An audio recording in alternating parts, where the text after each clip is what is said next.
পত্রপত্রিকায় আমরা যা দেখতে পেলাম তাতে মনে হয় ছাত্রলীগের পর সব ব্যাপারে দৌড় চাপানো একটা ফ্যাশনে পরিণত হয়েছে। সব দোষী যেন নন্দ ঘোষ ছাত্রলীগের, অথচ এ হামলা গতকাল আমাদের ছাত্রলীগের 500 নেতা কর্মী আহত হয়েছে, 200 জনের অবস্থা খারাপ, যাদের মধ্যে কেন্দ্রীয় নেতা আছে 20 জন।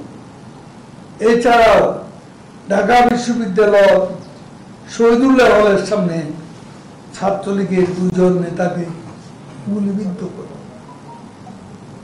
আমি কোন মিডিয়া এটা দেব, কিন্তু এটাই হলো সত্য। পাশাপাশি ছাত্রলীগের বিভিন্ন নেতার ছবি ব্যবহার করে ভুয়া ও পেজ থেকে অপপ্রচার চালিয়ে সাধারণ শিক্ষার্থীদের উত্তেজিত করার অপচেষ্টা করা হচ্ছে। বিএনপি জামাতের ছাত্র সংগঠন এক্ষেত্রে সক্রিয় ভূমিকা পালন করছে।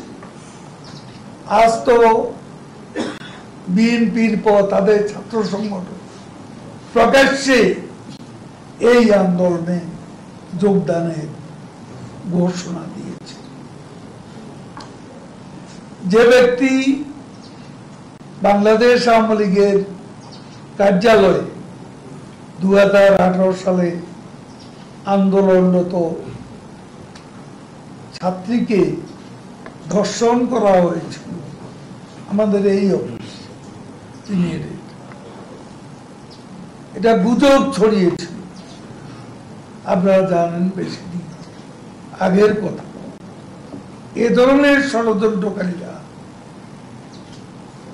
গুজব অপপ্রচার চালিয়ে আজকে দেশে গণ-অভ্যুত্থান ঘটানোর দিবাস করছে।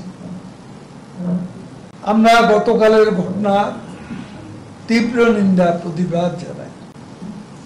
আবারও বলতে চাই, কোটা সংস্কারের বিষয়টি দেশের সর্বোচ্চ আদালতে বিচারাধীন। সর্বোচ্চ আদালতের সিদ্ধান্ত ব্যতিরেকে অন্য কোনো উপায়ে কিংবা বল প্রয়োগের মাধ্যমে এ বিষয়ে সিদ্ধান্ত গ্রহণের কোনো